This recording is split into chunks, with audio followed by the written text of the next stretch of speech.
SBC intervju, podcast kluba slovenskih podjetnikov.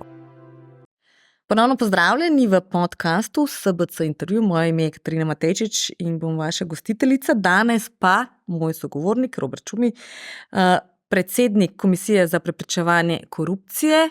Tema seveda preprečevanje korupcije, predvsem v pogledu oziroma v skladu s tem, da to soboto obeležujemo dan boja proti korupciji. Tako da lepo pozdravljeni in dobrodošli v našem studiu. Hvala, lepo pozdravljeni. Kar se korupcije tiče, Slovenija ne blesti ravno. Na tem indeksu zaznave korupcije v zadnjih letih padamo. Lansko leto smo bili, saj kar se tiče države, na zgodovinskem dnu in sicer na 41. mestu z 56 točkami. Zakaj padamo v zadnjih letih? Kaj se v bistvu dogaja? Gre res da za zaznavo, ne za dejansko merjenje, pa vendarle, zakaj tisti, ki ocenjujejo, menijo, da je vsako leto več korupcije pri nas? Ja, žal v bistvu stagniramo oziroma padamo. Dejstvo je, da čeprav je to percepcija, ljudi je še vedno pomembno, da resno pogledamo te podatke in se vprašamo, kot ste omenili, zakaj. Zdaj, jaz mislim, da samo z leta v leto ni mogoče dobiti pravega pogleda, da je pravi pokazatelj, če pogledamo neko 20-letno obdobje. In z leta 2003, če se ne motim, je v poročevalcu Državnega zbora bila Slovenija skupaj z Estonijo označena kot korupcijsko najbolj odporna država v tem delu Evrope, se pravi srednje pa gor vse do v bistvu Baltika. No, poglejte, danes je Estonija v družbi najbolj razvitih držav, v družbi Nemčije, Nizozemske. Mi pa nismo, v bistvu smo daleč za njo, za Estonijo, in treba se vprašati, zakaj. Zakaj v Sloveniji 20 letih torej se ni spremenilo na bolje, ali pa celo da ugotavljamo zdaj, da še gremo navzdol. In tudi drugi kazalci, zdaj, če poslušamo z vidika z področja gospodarstva, konkurenčnosti, ne vem, pa davčna politika, pa tako naprej.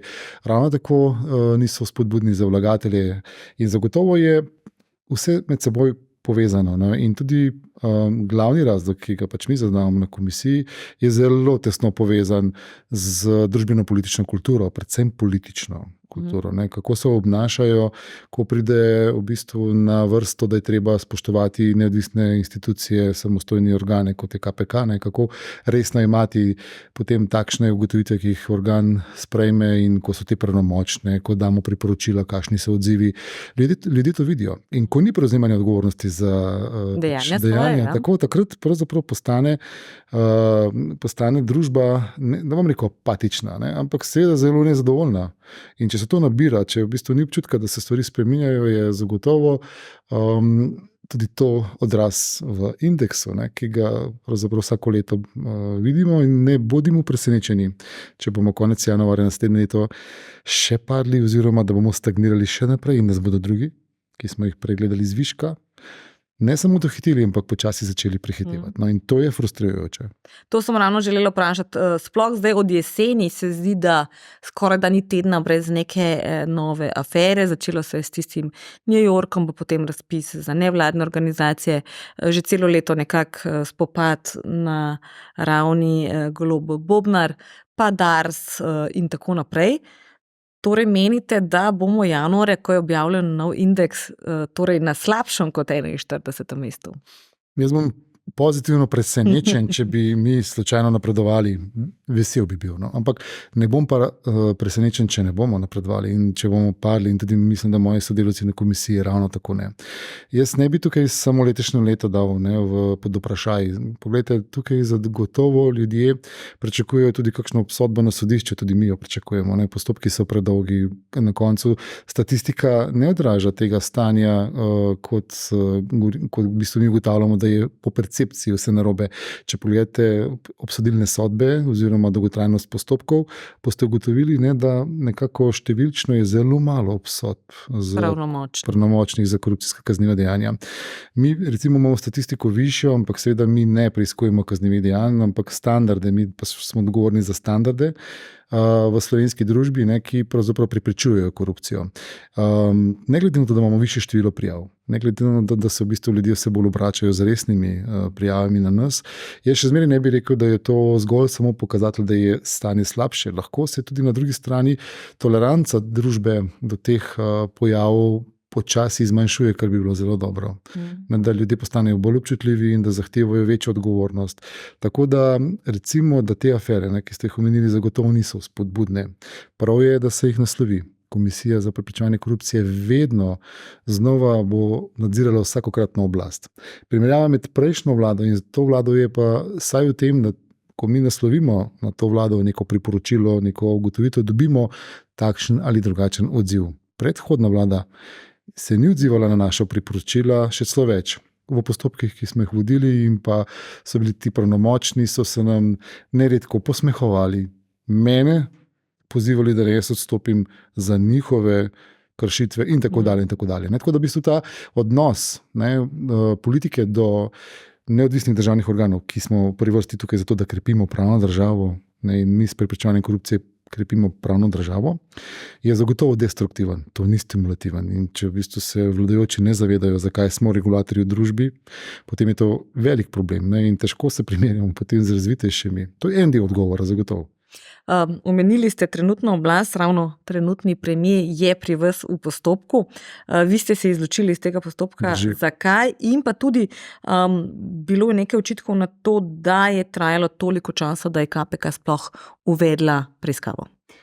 Ja, zdaj izločil sem se, kot sem medijsko tudi pojasnil, ker sva bila z gospod Bobnar sodelavca. Nisem si nikakor želel in seveda si ne želim, da bi padla senca dvoma na našo profesionalno delo. Zdaj, postopka res ne poznam vsebinsko in kot sem seznanjen tudi iz medijev, ko je v bistvu moj namestnik nastopal oziroma ko je potem medijski prostor povzel te vsebine, nimam razloga, da ne bi verjel mojim sodelavcem, da je bil postopek dolgotrajnejši zaradi tega, ker v bistvu se je sodelovalo z drugimi državnimi organi, materija je bila zahtevna in v bistvu nadaljna preiskava oziroma postopek, ki pa poteka, sem pa prepričan, da tako kot v drugih primerih je po prvi vrsti zdaj odvisen tudi od odzivnosti obravnavanja osebe, pa dokazovanja, pa v bistvu standardov, ki se morajo seveda izpolniti, da so vse procesne pravice zagotovljene. Tako da zagotovo jaz sem prepričan, da moji sodelavci, torej naša komisija, nima nekega razloga, da bo zavlačevala, sploh pa ne, da bo nek timing prilagajala nekošnjim političnim potrebam. To je absurd, tega ne delamo. Res pa je, da nas pogosto hočejo potegniti kakšno takšno. Koliko časa pa recimo v takem primeru po uvedbi dejansko traja, da se stvar zaključi, če vzamemo neko povprečje? Torej, da vsi vpleteni na nek povprečno hiter način sodelujejo. Standard, ki smo si ga postavili, je, da bi se predhodni preizkus. To pomeni, da ko dobimo prijavo, vidimo, da je nekaj na tem, da je nek sum izražen, da jo preverimo, to ne bi bil predhodni preizkus, torej v 3 do 6 mesecev. Nadaljna preiskava potem še naslednjih max 6 mesecev, ki so lahko tudi zaslišanja ali pa pravzaprav izvedba kontradiktornosti na takšen in drugačen način z izvajanjem dokazov. Torej skupaj leto dni ali recimo 9 mesecev do 1 leta, ko bi mogla biti večina primerov na komisiji zaključenih, potem je pa še podvrženo to lahko preizkusu na upravnem sodišču oziroma ko se vloži tožba zoper naše ugotovitve, kjer pa postopek zelo nedorečeno časovno traja. Se pravi, in torej do sodišča ga ne morete še javno komunicirati? Ne samo povemo, da smo zaključili. Ne pa kakšna je bila ugotovitev? Ne, lahko, ker se analogno se sklepa, da če je vložena tožba na naše ugotovitve, da smo jih potrdili kršitev. Torej, da ste spoznali človeka za krivega. Tako, ampak ne govorimo pa o vsebini te kršitve, ker je to korektno, dokler sodišče svoje ne pove. Tam pa lahko postopek traja tudi 2 leti ali več, ampak praviloma zdaj te zadeve, ki smo jih imeli v zadnjih 2 letih, so se odvile na sodišču v dobrih 6 mesecih. Torej, nekako komisija svoje delo opravi do leta dni, kar je verjetno za javnost prepočasi, ampak če povem z drugimi besedami, še vedno smo najhitrejši organ. Deležni smo seveda največ kritike, ker smo tudi najbolj transparentni in odprti, največ pojasnjujemo svoje postopke. Če se primerjamo, to govorim s policijo, tožilstvom pa sodstvom, ampak na drugi strani pa bi si sami želeli, da bi šlo to lahko hitrejše, pa ne gre. Veste, ker zupovski postopki oziroma vsa procesna jamstva terjajo svoj čas in je pravilno, da jih imamo. Kako bi pa bilo, če jih ne bi bilo? V bistvu nihče si ne želi. Verjetno bi bile enako ostre kritike, če nekdo ne bi imel dovolj časa oziroma možnosti odgovora in podobno. In to je bilo v preteklosti, zaradi tega so rušili komisijo, da niso se mogli opredeliti do ugotovitev komisije. In to je bilo v obdobju pred približno 10 leti. Točno ta argument so uporabljali. Če seveda zdaj špekulirava in vi predsednika vlade spoznate za krivega obtožb. Kaj je najhujša sankcija, ki jo lahko izrečete? V končni fazi, kot ste rekli, niste tožilstvo, niste sodišče, ste KPK. Kaj je tisto največ, kar se lahko nekomu pri vas zgodi? Najprej bi povedal, da za naše kršitve, torej za kršitve našega zakona, za naših standardov, so predpisane različne sankcije. Eno so pravzaprav ugotovitve, ki jih izvedemo v konkretnem postopku. Te terjajo praviloma odgovornost, da jo prepoznajo bodisi tisti, ki imenujejo osebe na položaje, pa rečejo, ta kršitev je bila tako huda, da te pozivam k odstopu, ali pa voljeni funkcionarji sami rečejo, naprimer poslanci, župani, ne. Ja, to je pa res tako močna kršitev, pa imam tako veliko moralno obveznost, da bom odstopil. No, vidite, to je zelo redko v slovenski Nažalost, zelo redko je. Ja. Potem imamo prekrškovne globe, ki so vezane na to, če zamudiš neke roke. Ampak recimo, če gledava ta primer, kaj bi bilo lahko v tem primeru? V tem primeru, pogledajte, za sankcije za kršitev integritete niso predpisane, samo novela zakona o Slovenskem državnem holdingu ima predpisano sankcijo. Ampak kaj v bistvu je pričakovati, če je pravnomočna kršitev, da nekaj narediš, kar je hudo narobe, pa s tem kršiš integriteto, je na mestu tudi odstop. Da se pač umakneš z funkcije ali pa da to od tebe zahtevajo koalicijski partnerji. No, ampak to je vedno potem pritisk z druge strani, ne morete vi dejansko reči. Drži. Ugotovitev je dovolj težka oziroma nimamo zakonske podlage, da bi to terjalo odstop. Torej, mora priti ali osebna integriteta ali pa poziv okolice. No, govorijo o družbeno-politični kulturi. Kakšen standard se je razvil pri nas za kršitve nekih standardov? Ker če gledamo zahodno, kako so tam v fazi, ko tožilstvo uvede pravnomočno preiskavo, nekako dozorili, da se umaknejo z pozicij. Ali ko so pravnomočne ugotovitve, pa ni nujno kaznivo dejanje, ni nujno pravnomočna kazen za neko kaznivo dejanje, ne? Ampak se umakne z pozicije. Zakaj se umakne? Zaradi tega, ker noče vzeti za talca institucijo, ko jo vodi, ali bi to breme svoji politični stranki. Pri nas se je dogajalo v preteklosti ravno obratno, da so se v bistvu usuli z kritikami na račun organa, ki je vodil postopek, ga poskušali diskreditirati.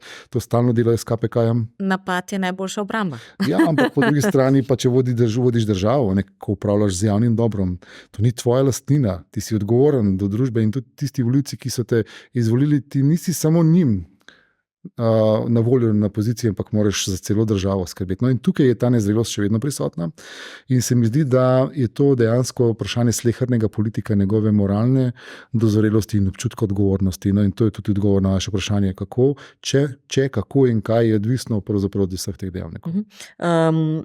Prvak SDS Janša je v tem postopku, ki sicer traja že skoraj 1 leto, prepoznal indice odstavljanja trenutnega predsednika vlade in celo rekel, da je KPK instrument tistih, ki na levi odstavljajo in nastavljajo vlado. Vaš komentar, je KPK torej institut, ki je sposoben nastaviti oziroma odstaviti vlado? To očitno ve samo gospod Janša, jaz teh izkušenj nimam. Ravno tako lahko rečemo, on je politik, ki si privošči marsikakšen komentar, ki v bistvu ne zdrži nobenih strokovnih argumentov in ga ocenjujem kot pravzaprav popolno politično manipulacijo, s katero nagovarja svoje volivce. Mi si pa bi želeli, da bi pravzaprav, ker je bil 3-krat predsednik vlade, bi bil bolj državotvoren, da bi s tem, kar govori, premislil, kako to vpliva na krepitev pravne države in kako to vpliva tudi na institucije, ki smo v tej družbi z razlogom, da krepimo pravno državo.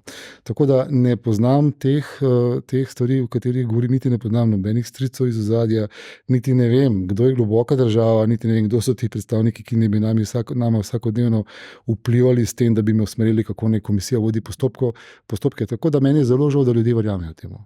Lahko torej odstavljate in nastavljate desno vlado v končni fazi, ravno zaradi ugotovitev KPK-ja, pa ne pod vašim vodstvom, je padla njegova vlada in potem ga je nasledila Alenka Bratušek, tako da jaz sem bila, moram reči, osebno malo presenečena, da odstavljate in nastavljate levo vlado, v končni fazi je zaradi vas padla desna vlada. Ali torej lahko odstavljate in nastavljate desne vlade? Mi ne nastavljamo in nastavljamo nikogar, ker se točno nekdo je za to pristojen v družbi. Mi smo za to, da povemo, da je nekaj narobe, da si Slovenija zasluži boljši standard, ne samo v zakonu, ker če se dotakneva izhodišč. Zakon o integriteti in preprečevanju korupcije je leta 2010, torej 13 let nazaj določil standarde, ki pa bi jih imeli samo zapisane v zakonu. V praksi bi jih pa upoštevali, če jim koristi, če pa jim ne koristi, pa ne. No, to je tisti moment, ne, ko bi pravzaprav vsi sledili tem standardom, ne bi prihajali do tega. In pravzaprav, ko mi upozorimo, kot rečeno, odgovornost je na strani njih, da jo prevzamejo. Če jo ne prevzamejo, s tem kažejo svoj odnos do vsega tega. Še vedno nam manjkajo 3 ministri, 2 sta pa sicer že zaslišana, pa še ne potrjena, morda bosta do konca tedna. Eden od kandidatov je bil tudi Jure Leben, ki je sicer imel 2 aferi nevezani na KPK, torej Maketo in afera Magisterij, je pa tudi še vedno pri vas v postopku. Na koncu se premijer Golob ni odločil za njegovo predlaganje. Je lahko tudi to, da je nekdo v postopku trenutno pri vas razlog, da nasplošno ne uživa dovoljšne podpore, ker predlog nekako se je vrtel v javnosti, pa je bil dovolj hud negativen odziv, da se na koncu očitno ni odločil za ta predlog. Mislite, da imate delno prste vmes, kot bi lahko rekli, tudi vi in vaši postopki? Ne vem. Lahko pa, ne, da je zdajšnji premier upošteval to težo bremena, ki jo nosi tako imenovani potencialni kandidat. Ne. Mi smo objavili svoje v bistvu ugotovitve do te mere, in da so za nas končane, niso pa še pravnomočne, ker jih bo pač presojalo upravno sodišče. Le to še ni reklo, kaj meni v teh naših ugotovitvah. In če postanejo pravnomočne, pomeni, da to bi bilo zagotovo veliko breme potem za ministra, in bi se moral predsednik vlade odločiti, kaj v tej fazi narediti, imeti v ministerski ekipi nekoga, ki je v bistvu zaradi tega in tega pač kršil integriteto, ali pa bi pač se odločil, da relativizira in reče, to se ni zgodilo v mojem času, jaz nimam nič do tega. Zakaj je se tako odločil, v bistvu vprašanje zanj. Tako da ne vem. Če pa, seveda, bi javno rekel, da je to za njega tudi standard, bi s tem zagotovo pozitivno vplival na postavljanje nekih standardov, ker če smem, mi si želimo, da bi te pravnomočne kršitve integritete, katerih je zdaj 24, postale standard, in da bi jih politiki v prvi vrsti, torej premier, upoštevali pri svojem ravnanju, odločanju in tudi koga zberejo v svojo ministersko ekipo. Ker ne pozabimo, da izmed 24 teh pravnomočnih kršitev so notri tako laganje, v vlogi ministrice, da ti v bistvu zavajaš slovensko javnost zaradi ničesa, kar nikoli ne bi smel, ker je povezano z javnim davkoplačevalskim denarjem. In by the way, nima veze, če je bilo samo 300 evrov pod vprašajem. Pomemben je način, namen, ne znesek. Nekoč smo postavili mejo oziroma kriterij pri kraji sendviča za 2 evra, pa se je potem hitro izkazalo, da je bil to enkratni primer, potem je šlo pa bistveno več stvari, hujših, bolj dragih mem, brez nekih hujših in večjih zapletov. In če smem, pogledajte, še brezplačna kava, katero sem jaz kot prispodobo uporabil leta 2020, mislim, da je bilo na Odmevih, jaz sem dobil cel plas kritik na svoj račun, da kaj se pa gremo, zdaj bomo pa standard postavljali kavo, da je ta lahko kot brezplačna tudi korupcija. Je samo dokaz bil, v tistem obdobju pa še danes je pogosto tako, da sploh ne razumejo, kaj je namen tega, da brezplačna kava je lahko samo pravzaprav protokol, nek običaj, ampak če si pa ti dolžen nekomu, samo vse čutiš, da povrneš uslugo, pa da sistem pravzaprav pokazal ne razumeš osnovnih poant tega, kako se preprečuje neko neetičnost oziroma koruptivnost, pomeni, da je pa tudi ta brezplačna kava lahko v tistem primeru tudi problema. No, in kot sem v bistvu omenil, je to vse skupaj del procesa, ki nekako zori v Sloveniji, in te pravnomočne kršitve. Upajmo, oziroma želimo si, mi kot komisija, da bojo naši otroci potem jih že bolj razumeli tudi v praksi, zato ker ni samo laganje problem. Predvsem se je pokazalo v fazi covidne krize, vplivanja, privilegiranja. Zdaj na zadnje, če gledate pa letošnje leto, ko imamo 4 pravnomočne kršitve integritete, od katerih je tudi ena izdaja poslovne tajnosti, za katero ne govorimo o kaznivem dejanju, ampak o nečem, kaj ne bi smel narediti, torej, da kršiš nekaj, kar se od tebe pričakuje, da ne boš nikoli kršil. Oziroma je sodišče še od Sloveniji sodbi razširilo svoje ugotovitve. Mi smo dokazali, da pač bi moral seveda funkcionar razkriti določene podatke delodajalcev, ker je s tem vreden zaupanja. Sodišče je pa reklo tudi, plačati bi mogel davščine, katere je hotel utajiti, in tudi če ti ne plačaš davščine do države, pomeni, da je to kršitev pričakovanega ravnanja, ergo kršitev integritete. Tako počasi se zdaj polni ta bazen dejanj, ki pomenijo standard, ki ga bo lahko nekoč posebej, ali pa lahko že zdajšnji primer ima to priložnost, da ga začne izvajati v praksi in reče, da to je standard. In slovenska družba si to zasluži tudi v praksi. In to si res želimo in tudi zaslužimo. To, kar sem povedal po otroci, je pa tako, poglejte, mi smo zdaj z Zavodom za šolstvo že 3. leto v delu, v procesu, ko pravzaprav vzgajamo, oziroma mi pomagamo, ne vzgajamo pa mi, ko pomagamo pri tem, da se bo izoblikovala sistemska rešitev. Zavedanje, kaj od vrtca naprej. Projekt je imenovan Integriteta, skupni cilj generacij. In zdaj tako, otrok, ki pride iz matične družine, na katero mi nimamo vpliva in ne vemo, kako ga starši vzgajajo, in pride potem v vrtec. In noter potem ima ta pravo vzgojo, gre v osnovno šolo, ima ta pravo vzgojo in že izobraževanje, in potem srednjo šolo in tako dalje. Pa dobre prijatelje, ima velik potencial, da bo razumel, kaj pomeni poštenost, da se da tudi pošteno zmagati, da ni treba pravzaprav goljufati pa delati narobe. Je pa dejstvo, da če ga družina ne usmerja v to smer, je lahko velik problem. Če ga potem nadaljevanje politična stranka ne bo usmerjala v to smer poštenosti. Če neki vzori in oblast in tisti, ki jih gledamo vsak dan kot nekoga, ki bi moral delati dobro, ne dela dobro, potem se seveda človek vpraša, zakaj bi jaz to na nekih malih primerih se držal tega, če vidimo dnevno. Omenili ste, da mogoče bo trenutni premier te standarde vzpostavil. Tle nekako v tem trenutku ne kaže na to, glede na to, da ste tudi že sami omenili, eden oziroma 2 postopka, ki jih imate, se vežeta na nekdanjo ministrico za javno upravo Ajanović Hovnik, ki jo je premier ves čas zagovarjal in trdil, da če je to največji problem, ki ga imamo v državi, potem nimamo problemov. To pomeni, da nismo še pri teh standardih. Očitno se gospe Ajanović Hovnik obeta služba v okviru Mestne občine Ljubljana, tako se saj govori, tudi županjo je pohvalil. Je v javni upravi ta kriterij integritete in neke čistosti bolj ali manj pomemben, ali je morda župan Janković, ki nikakor ni neznan vaši komisiji, morda bolj odprt do ljudi, ki imajo morebiti kakšen odprt primer ali na sodišču ali pri vas ali pri kakršnikoli nadzorni agenciji. To težko rečem, kako razmišlja župan Janković.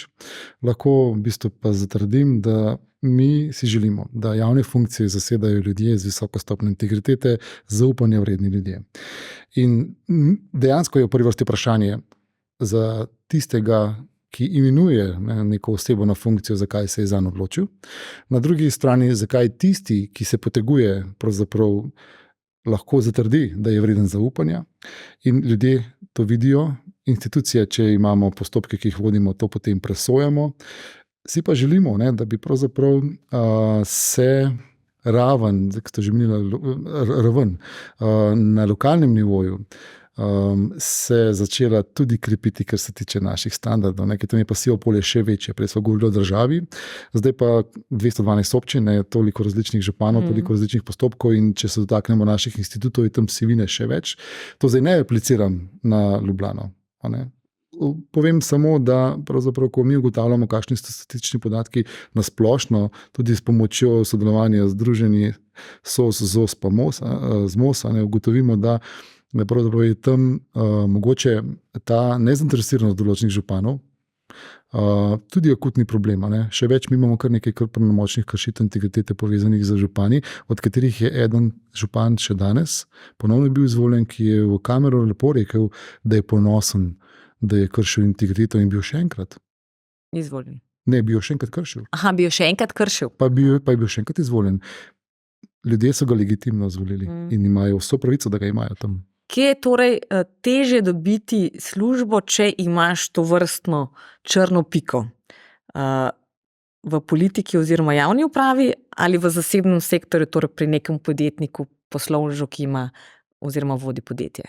Zaenkrat, če gledava samo zakonsko, je zagotovo gospodarski družbi v državni lasti. Ker je edini zakon, ki zdaj določa, da je kršitev integritete izključujoč element, je novela zakona o Slovenskem državnem holdingu, ker če si pravnomočno spoznan, da si kršil integriteto, ne moreš biti član uprave ali nadzornega sveta SDH oziroma nadzornih svetov družb, ki so pod okriljem SDH. In zdaj mi se prizadevamo, da bi se tudi v zakonu o integriteti in preprečevanju korupcije določile sankcije, naprimer bolj za dejavnosti, naprimer, da ne moreš biti lobist ali pa še kaj drugega, če si kršil integriteto. Torej, kaj to pomeni? Gospodarstvo v državni lasti je edino, ki ima izraženo. Seveda si želimo, da bi ta standard bil nasplošno za javno upravo, v prvi vrsti, ki se dela z javnim denarjem, z javnim dobrom, ampak absolutno sem prepričan, da ozaveščeni gospodarstveniki, ki delajo na mednarodnih trgih, se tega zelo zavedajo, kako morajo oni z lastnim zgledom garati, oziroma delati, kako morajo garati in z lastnim zgledom stalno dokazovati, da so vredni zaupanja, in to je tudi del integritete. In tukaj mislim, da torej niso zavezani k temu, ampak se zavedajo, da to absolutno ni dobro za podjetje. Absolutno. In tudi SBC, ki je v sodelovanju z nami izvedel določene aktivnosti na tem področju krepitve organizacijske kulture, tudi na področju integritete, je s tem prevzel tudi veliko moralno obveznost, da bo tudi v praksi potem to upošteval, ko bo prišlo morebiti do kakšne anomalije in se bo treba odločiti, ali je nek član še vreden zaupanja. Torej, ni samo dobro sporočilo članom ali pa dobra, PR-ovska poteza, je tudi odgovornost na drugi strani. Hkrati pa za mene, če bi bil jaz vlagatelj, to pomeni tudi prednost, da se bom odločil za nekoga, ki bo vreden zaupanja. Ker imaš več upanja, da se bo nekaj res zgodilo. Ker se drži nekih standardov oziroma se s kodeksom ali s čimerkoli zavezal, da bo spoštoval te standarde. Torej, težko bi rekel, da pravzaprav a priori javni sektor. Zato, ker javni sektor še vedno imate momente, ko imate občutek, da ljudje se ne zavedajo, da morajo delati v javno dobro oziroma da morajo ravnati v bistvu z javnimi sredstvi, ki so jim dane na razpolago kot dobri gospodarji. In tukaj si pa včasih vprašaš, kako je to sploh možno, če si v javni službi, pa se moraš skrbeti v bistvu za javno dobro, pa ni samoumevno. Omenili ste SDH, ena od odmevnejših afer, ki se delno navezuje na SDH, je seveda Dars, kjer je v javnost celo prišel posnetek gospoda Snežiča, ki prejema denar, domnevno podkupnino za to, da naj bi uredil en posel na Darsu. Je za vas v takem postopku, s tem se seveda ukvarjajo vsi, ne samo vi, laže, ko vidite tak posnetek, je to dovolj težko dokazno breme, da lahko hitreje in lažje zaključite postopek, ali se s tem v bistvu odpira več vprašanj, kot daje odgovorov in je postopek morda še težji? Dva segmenta sta tukaj. Eden je, da sam posnetek je pravzaprav lahko relevanten v tem primeru zgolj za policijo, tožilstvo, sodstvo, ker tukaj govorimo o sumu storitve kaznivega dejanja.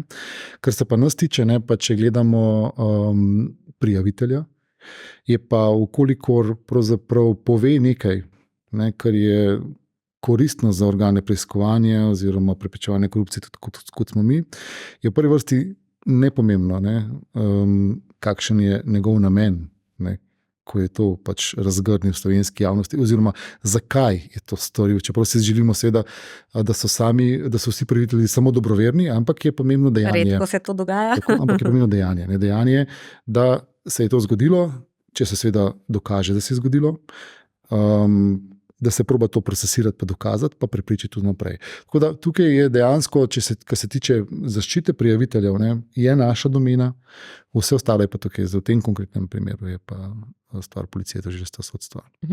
Kateri so še kakšni bolj odmevni oziroma javno zanimivi primeri, 4 so zdaj že omenila, ki jih v tem trenutku še vodite, in ali je morda kateri med njimi že tako daleč, da bi morda, verjetno ne letos, ampak kmalu v začetku prihodnjega leta, dobili prve rezultate? Mislim, da bo tudi leto že nekaj razgrnjenega.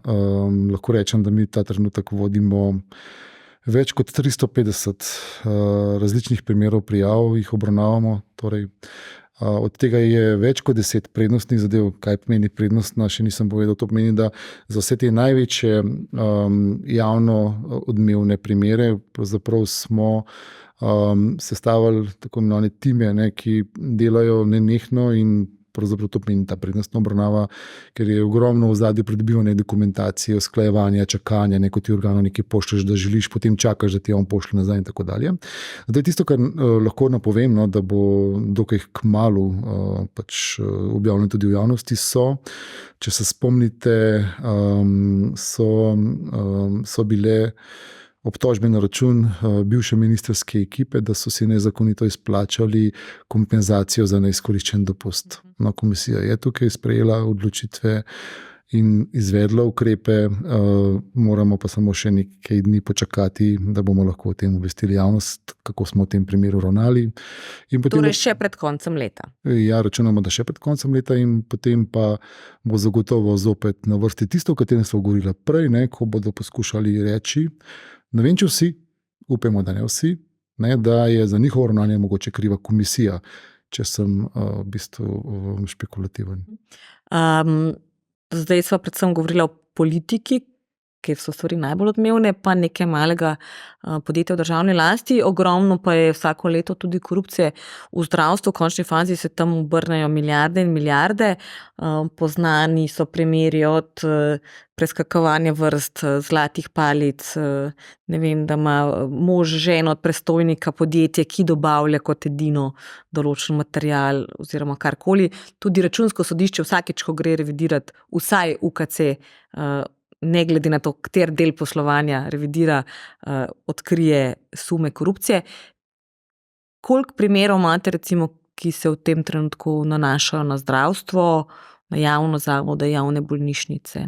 Stalno prijave prihajajo in mi smo ravno iz tega naslova, ker to je družbeni izziv, torej tudi prioriteta organa kot je KPK, da se poskuša pomagati rešiti javno zdravstvo in da vsak svojih pristojnosti naredimo, kar lahko, zato smo se odločili.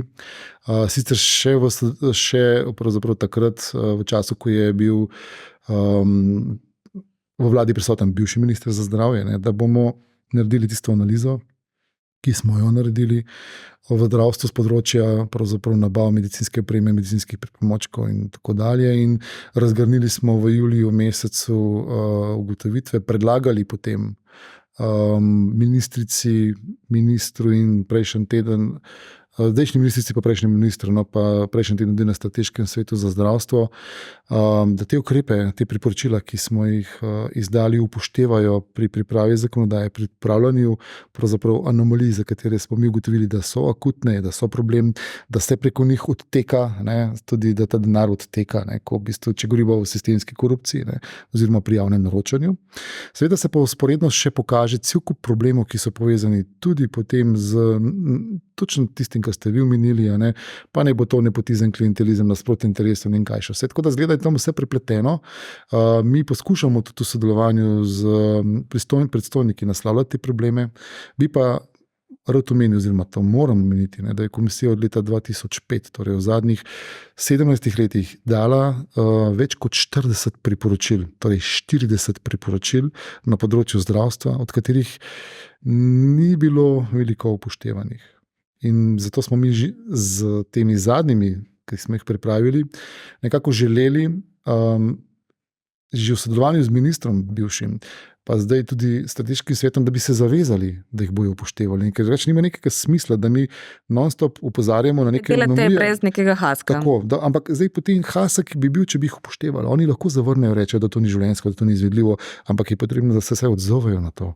Pa rečejo, bomo to naredili. Ker veste, zdaj tukaj noter ni ključno samo vprašanje javno-zasebno. Tukaj, kako se te postopki izvajajo, kako niso urejeni sistemi, kako pravzaprav niso pregledni sistemi, kako se da nekaj narediti, kar je v nasprotju z logiko, potem jih pa omejuje še v bistvu, da je struktura delovanja javnih javnih zdravstvenih zavodov, torej oblika zavoda. Zavod ima potem pa svoje zakonitosti delovanja, ne, ko ima svet zavoda, nadzorni svet in tako dalje, ki potem nekako razprši to odgovornost pri odločanju. Ja, in je problem, ko vedno znova se potem išče, kdo je odgovoren za nekaj, ne, in se pogosto ta o temi. No, tako da jaz mislim, da je možno, če seveda bomo vsi prispevali svoje. Če je volja.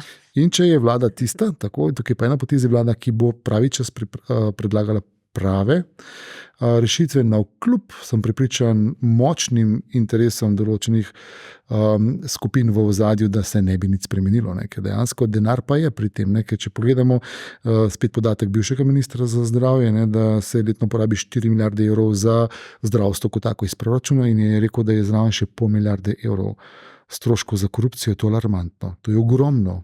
Ne, in če se malo zmanjša na ta račun, cela družba profitira.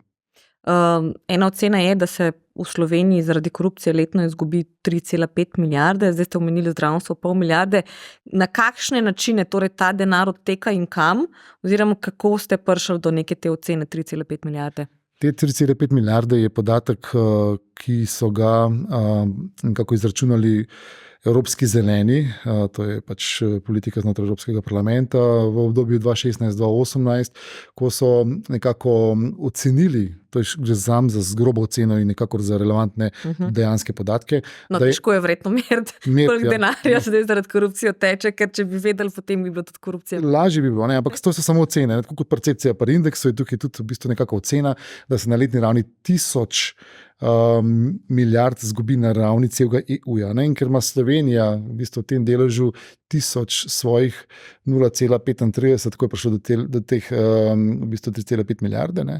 In te 3,5 milijarde je bilo vezano potem seveda tudi na odstotek v proračunu, ki ima Slovenija že pač višji BDP, no, pravzaprav na bruto družbeni proizvod. Torej tudi ta številka mora biti višja, ampak je zelo neoprijemljiva. Ne. Mi lahko samo rečemo sledeče, da zagotovo stane korupcija, da zagotovo v bistvu zaradi tega imamo slabše socialne transfere, torej nižje pokojnine imajo ljudje, više se plačujejo vrtci, ceste so slabše, potem študentskih domov, pa za tiste mlade družine, ki bi rabile, ni manj prihodkov v proračunu in seveda potem tudi manj odhodkov. Vse je povezano, ne, ker tukaj notri ne moramo reči, da korupcija prizadene samo eno kategorijo ljudi. Če prizadene državni proračun, ki pa je seveda najbolj mamljiv, ne, da se pač izpelje. Upajmo, da tisti, ki dobijo ta denar, več trošijo, pa saj na nek način čez DDV ali pa čez kaj pride nazaj noter. Če v hecu odvrnem, nisem prepričan, da ga trošijo v Sloveniji, ne, ker ga zelo verjetno je ta denar kje drugje. Radi peljejo drugam, ne, in tukaj tudi, veste, zdaj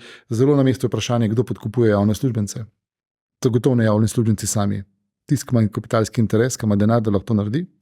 In zato tukaj je zelo pomembna zaveza gospodarstva, saj dela gospodarstva, ne, ko smo v bistvu mi v septembru simbolično nagovorili, pa seveda z resnostjo, ne, članov v bistvu SBC-ja vseh po vrsti, da ne bodo v bistvu podkupovali slovenskih javnih uslužbencev s poudarkom na javnem naročanju. In to se tiče tudi zdravstva.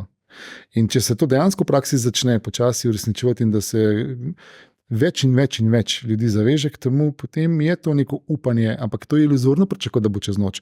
Oni lahko meni govorijo, da sem jaz utopist, da sem idealist, ki v bistvu govorim o nečem, kar ni v realnosti izvedljivo, pa nimajo prav, pa vam bom povedal, zakaj ne. Vete, zelo radi se mi pogledamo v Skandinavijo, kako so tam uspešno postavili standarde, za katerimi pravimo, da so v bistvu več ali manj v praksi neuresničljivi, v zakonu so pa zelo dobri. Ne?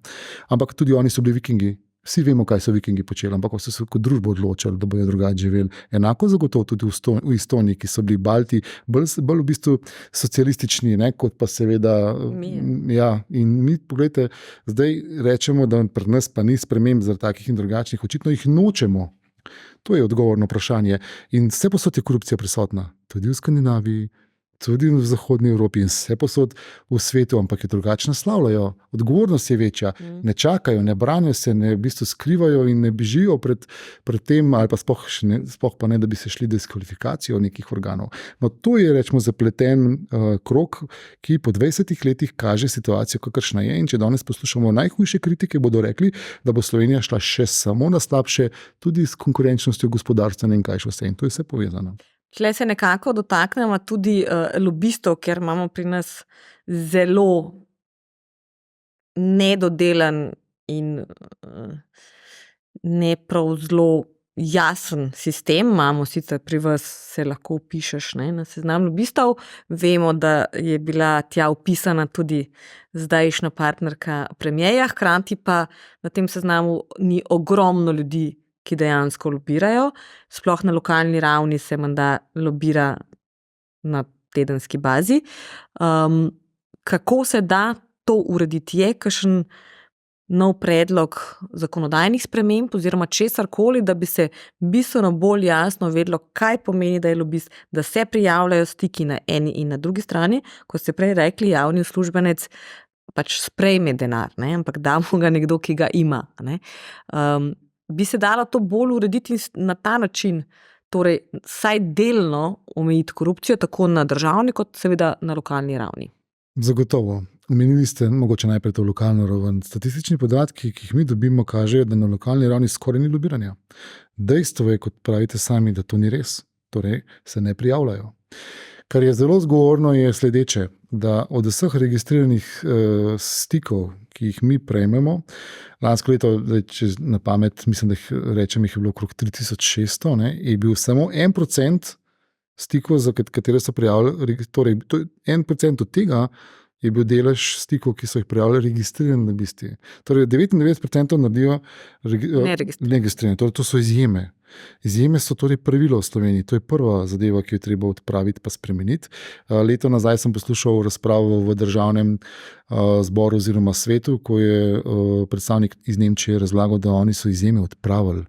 Logično se jih je treba pa postaviti jasne standarde za lobista. Kdo sploh lahko je lobist in če se prijavi stik, torej pomeni, da se mora prijaviti tudi kot lobist. In brez izjem in določiti standarde, kdo je sploh lobist in ni lobist. In mi podpiramo pobudo Združenja za zakonito lobiranje, ki se zavzema za to, da bi se uvedle tako imenovane licence, da bi se postavili standardi. Zdaj, če bojo ustanovili svojo zbornico ali ne bojo, ne vem, ampak zagotovo osebnostna primernost je tudi en od kriterijev, za katero bi lahko rekli, da če si posameznik, ki si pravnomočno kršil integriteto oziroma nisi osebnostno primeren, ne moreš biti lobista. Pri nas pa si lahko.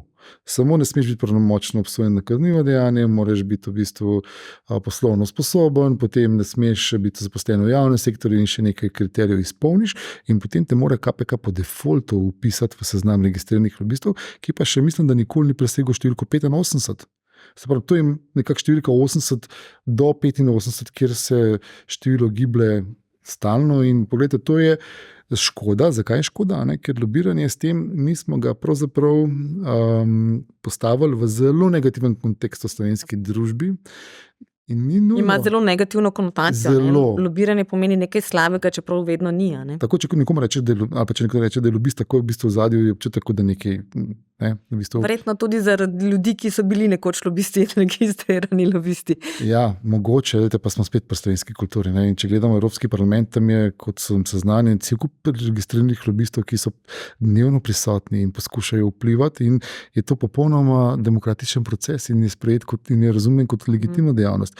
Zdaj, če ti delaš to transparentno, če ti v bistvu to speleš vse na transparenten način, je to popolnoma. Da mora tudi prijavljati pogodbe, s kom imajo, za koga delajo, če se ne motim. Drži in mora biti popolnoma transparentni. Zakaj ne bi bili? Da se ve, za koga lobira, pri komu in zakaj. Če celo koliko zaslužiš, prihodke in vse. Zakaj bi to pri nas skrivali? Oziroma, zakaj pri nas? Recimo tako, 2010 je bil dober namen, naredil se je pač zakon, sprejel se je zakon, potem se je pa določila izjema. Ta izjema je povzročila problem, ko so začeli ljudje na podlagi izjem lobirati. Ali pa, bodiva iskrena, ogromno stikov v bistvu se spelje tako, da nihče za njih ne ve. Če jih pa slučajno ugotovijo, pa povejo, da so pozabili prijaviti. Katera organizacija, organ oziroma ministrstvo pa običajno prijavi največ stikov? Zdaj, Ministrstvo za zdravje, Državni zbor, tam, kjer je pravzaprav tudi zakonodaja, ki nastaja, pa spet potem čisto odločitev posameznega ministra oziroma njegove ekipe, koliko vestno si želi te stike prijavljati. Zdaj, eno je tudi, da če so en kriterij, ne mora biti kumulativno izpolnjeni kriterij, da ti lahko sploh govoriš o lobiranju, je tudi, da pač je zadeva ni transparentna. Ne. Zdaj, če si ti transparentna na svoji spletni strani, vse razgrneš, s kom si imel sestanke in tako dalje, že v bistvu odpravaš enega od pogojev. Razen seveda, če nekdo pride k tebi reče, jaz pa želim, da se zakonodaja napiše tako pa tako, ne, ker to koristi temu pa temu. To je lobiranje. Ne. In takrat se tudi sporoči na našo institucijo in se tudi to potem prikaže. Mi smo dostikrat deležni vprašanj novinarjev, kako pa v tem primeru, ali je bil zabeležen stik, ne, ko pridejo do podatkov, da je predstavnik vlade, pa nek predstavnik kapitala se nekaj srečal za tega in tega. Ne. Da, zelo težko v bistvu karkoli potem delaš naprej, ker nimaš podatkov o tem, ne, vsaka stran svoje pove, pa še nekaj je zelo v bistvu paradoksalno. Ne. Lobisti poročajo enkrat letno. Lobiranci, ne, kot v bistvu javni uslužbenci oziroma funkcionarji, pa morajo v kratkem roku, ko se je ta stik zgodil, kar pomeni, da enostavno lahko lobisti spremljajo zapise stikov. Pride torej do neskladja, recimo, da ena stran prijavi, druga pa ne. Ja, ampak se potem zdaj, ko so se očitno naučili, vidijo, ne, in pogledajo, čekirajo in lahko prijavijo samo tiste stike, ki so že tam prijavljeni. So vidni takoj. Ja, pri nas jih lahko pogledate. Ne. Tisti, ki so verificirani, so vidni. Ne.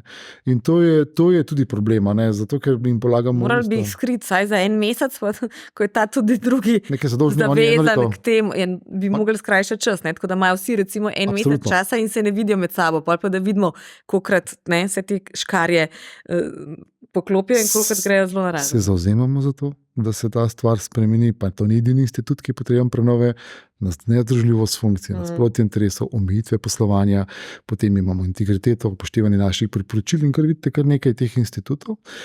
Bi pa rad omenil, da je se pokazalo v zadnjem obdobju, se pravi 2 let, da so se naši politiki izmojstrili v iskanju obvodov ali pa, če rečem, tudi funkcionarji oziroma osebe na položajih, kar pomeni, da zelo radi rečejo, zadostili smo zakonskim pogojem, upoštevali smo zakon, ampak hkrati pa niso upoštevali namena zakona, poiskali so obvod in prišli do cilja po zakoniti, ampak nelegitimni poti oziroma še več za svojo skupino, katero zastopajo oziroma zase sem prepričan, da so tudi legitimni.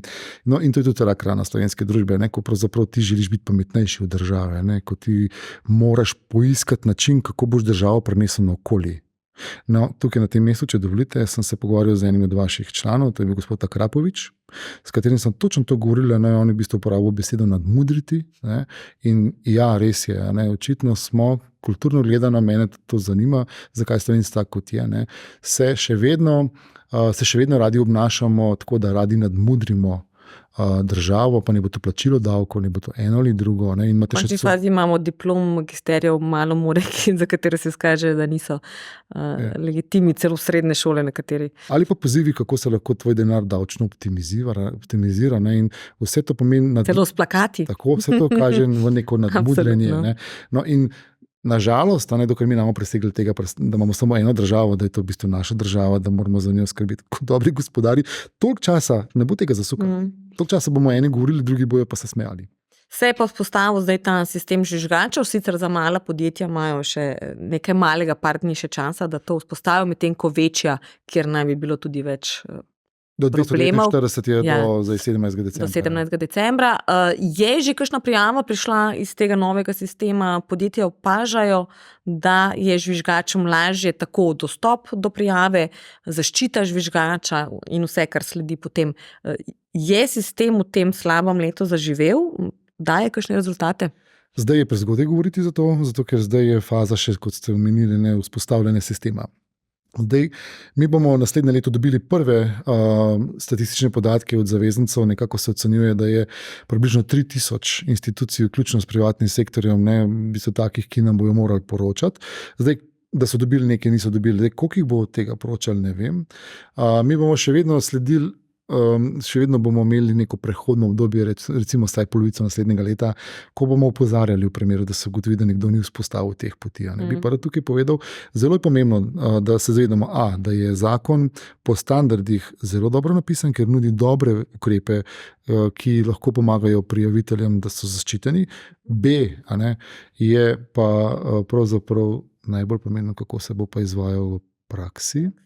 In C, Dobro napisan zakon ni še nikoli ničesar rešil, če v praksi seveda ne zaživi. Ja, in tisto C, kar je najbolj ključno. Ljudje, ki so zreli, ki v bistvu vedo, kaj pomeni preživeti na trgu, če govorimo o privatnem sektorju, ali pa tudi, da so zreli voditelji v državi, se pravi države, javne uprave, bodo zelo poskrbeli za to, da bodo tiste informacije, ki so pomembne, prišle do njih, to tudi od dobronamernih prijaviteljev, ki želijo dobro, ker pravzaprav vedo, da če znotraj stvari rešijo, najprej sami, ko ugotovijo anomalije, ki lahko škodujejo ugledu institucije ali podjetja oziroma organizacije, so zlatega denarja vredne in bodo to podpirali, bodo vzpostavili sistem in bodo želeli, da se znotraj stvari razčistijo.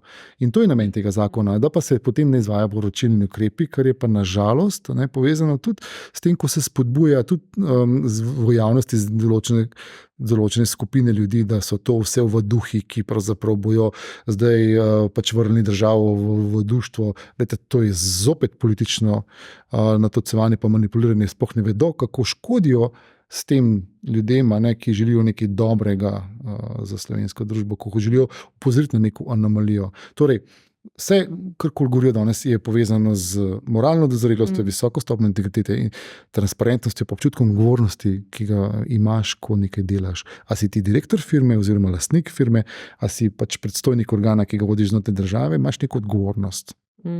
Ampak vseeno, kdaj samo neka moralna odgovornost in osebno zavedanje ni dovolj, rabimo seveda tudi pravila in zakone.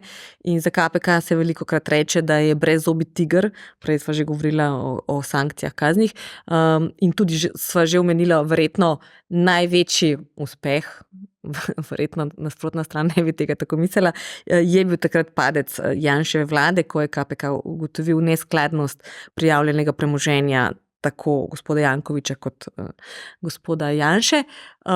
So na vidiku kakšne zakonodajne spremembe, ki vam bi dale večjo moč in še dodatno težo, torej da ne bi bilo samo na posamezniku, da je dovolj moralen in odgovoren, da sprejme kazen in reče, bom odstopil, recimo, zdaj se je dvakrat zgodil, da sta vidnejša predstavnika državne uprave vozila pod vplivom alkohola in takoj tudi odstopila, kar je pri nas redkost, tako da se jih je celo hvalilo.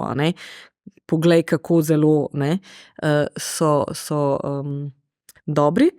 Pri nas to nažalost ni praksa, se da to z nekim zakonsko spremembo narediti, oziroma je kaj takega sploh na vidiku? Ali so delo policije, tožilstva in sodstva dovolj, da vi ne rabite takih pristojnosti in moči? Mi nismo policija in ne rabimo policijskih pooblastil. Je pa nujno, da se zavemo, da so standardi, za katere smo pristojni, ravno tako del slovenske družbe in jih je treba v praksi živeti. Torej, tisti, o katerih sva govorila.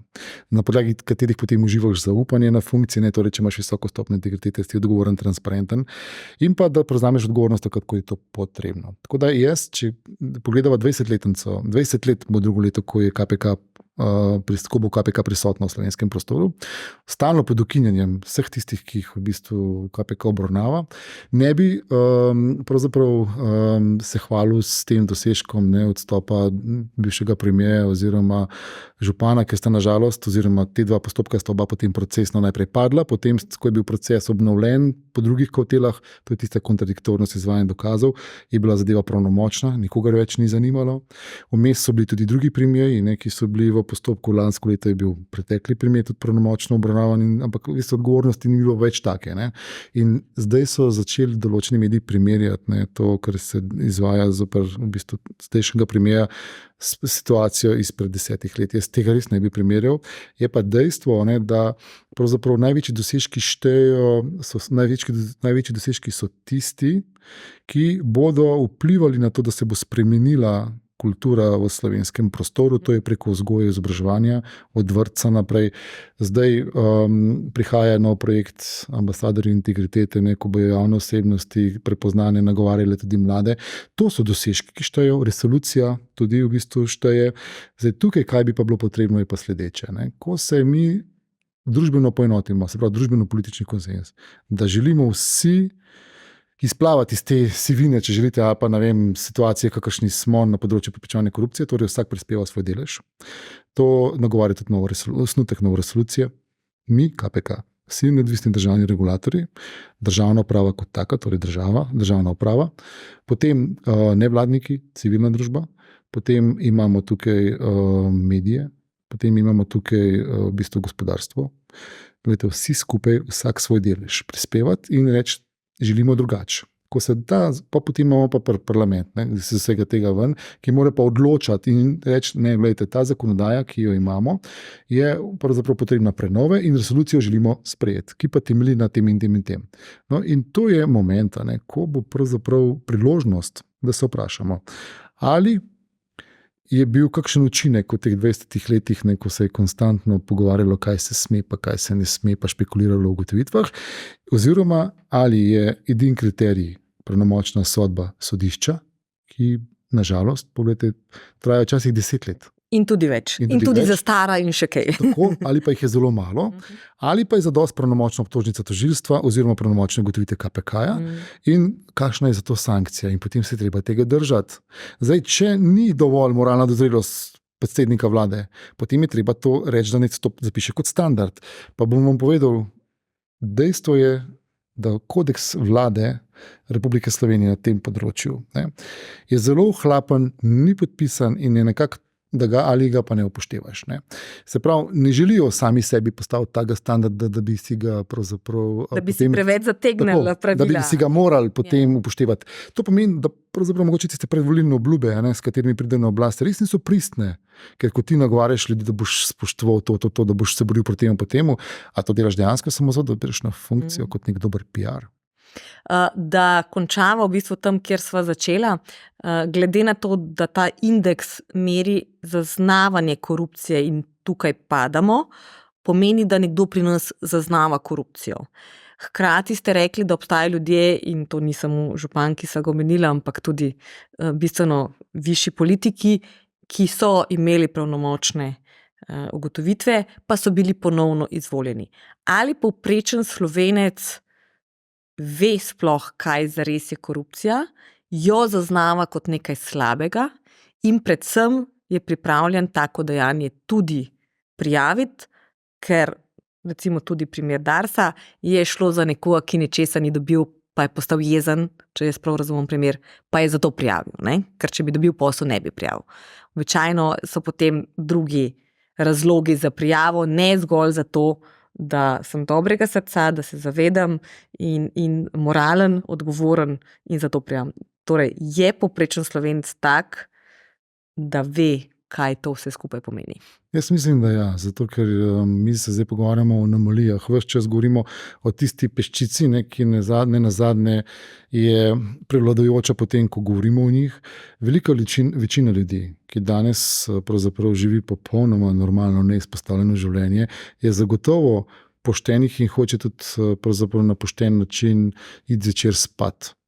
Seveda potem pa gledajo ostale, ki obogatijo čez noč in se jim zdi to krivično. Ampak za tega še vedno ne bodo šli sami po tej poti. In tisti trenutek, ko pridajo do situacije, da morajo dati neko podkupnino, nekaj dati nekomu, da bo prišel prej do storitveno, takrat se zave Slovenec, da je v bistvu situacija slaba. Ampak moram povedati, da spet ni tako alarmantno na teh dnevnih nivojih, ko živiš v bistvu po vsakodnevnih upravkih. Ko pa prideš na višji nivo, ki se tiče javnega naročanja oziroma pridobivanja nekih poslov, potem pa si seznanjen v Sloveniji s tem, da moraš nekoga poznati, da boš pač prišel zraven, če ne te bo izključil oziroma z nekim poštenim kandidiranjem boš zelo težko prišel zraven, to je tisto, kar je treba spremeniti. Potem je treba sankcije dati ljudem, ki si jih zaslužijo in sprav, tisti, ki kršijo nekaj, da dobijo učinkovito in dosti hitro sankcije, da ljudje to vidijo, da sistem učinkuje, da pravna država učinkuje. Da se jim ne zdi, da se itak nobenemu da se nič ne, ker če se to zgodi, pogledajte, potem se ta apatija oziroma brigaj se zase, sej pravzaprav je boljš, če nikomor nič ne rečeš, ker imaš potem same probleme, se to širi in kje bo potem tak zakon o zaščiti prijaviteljev imel dobro popotnico, če pravzaprav vsak pravi, raj se ne izpostavlja, ker ti ne bo dobro. No, in vsi ti momenti, po moje, peljejo v to smer, da danes, ko se gleda medije, s tem so začela, ko gledamo te afere, pa tako naprej, niso dobra popotnica, ker izgleda, kot da je res vse narobe. Imate pa en del ljudi, ki bojo rekli, wow, sej to pa zdaj pomeni, da organi funkcionirajo, ampak se vsi sprašujejo, kakšen bo epilog. Vsi čakajo, kaj bo na koncu. Vedno je velika zgodba, vsi poročajo, vsi govorijo o tem, potem pa ponikne in nekako vsi pozabijo, da se je stvar sploh zgodila. In kakšna je odgovornost? In ko vidiš, da eni isti ljudje potem prihajajo nazaj in so na pozicijah, ne glede na to, kaj se je zoper njih zgodilo, in se ti smejijo, ko rečejo, kaj pa je to, ne, se v bistvu, kaj pa je ta organ, ki to rečemo, KPK, kaj pa to se pač on neke načelna mnenja izvaja, pa govorijo neresnice, pa to vedo, da jih govorijo. Ampak potem imaš občutek, imajo ljudje lahko upravičen občutek, ne, da se itak eno in isto se dogaja, ali karkoli prispevam ali ne prispevam. Tako da jaz spodbujam, ne, se tudi moja vloga je v tem, vloga KPK je tudi v tem. Ne. Mi spodbujamo ne samo mlade, ne, tudi v bistvu, da svojim delovanjem v bodoče si ustvarjajo nek boljše izhodišče. Ampak da tudi mi, ki smo na pozicijah danes, prispevamo na maksimum, pa vsak od nas pač ima to vlogo. Vete, zakaj bi moral pravzaprav mižati pa gledati stran, če je nekaj narobe? Je pa res, to tudi v bistvu kot moja zaključna misel, da je ključno, da se vprašaš, ne, komu boš lojalen? Svoji integriteti, moralni vesti, s katero si zrastel, iz družine naprej, poglejte, zagotovo vzgoja slovenskih družin je primarno dobra, je večina dobrih, a ne? Ali pa boš v bistvu raj lojalen tisti mehni skupini, a ne, ki dela narobe, v bistvu oportunist, bolj kot pa lojalen, bolj boš oportunist do njih, a ne? Zato, ker nočeš si nakopati nekih težav in boš pogledal stran. No, in če si lojalen do lastne integritete, pa da si toliko pokončen, da se boš tudi izpostavil, takrat se ljudje potem tudi pogumijo. Govorijo o dobronamernih, ne o tistih, ki nekaj izpadejo z neke zgodbe ven. Z neke enačbe. Končajva torej s pozitivno noto in z upanjem, da je še vedno večina Slovencev poštenih. Jaz sem prepričan.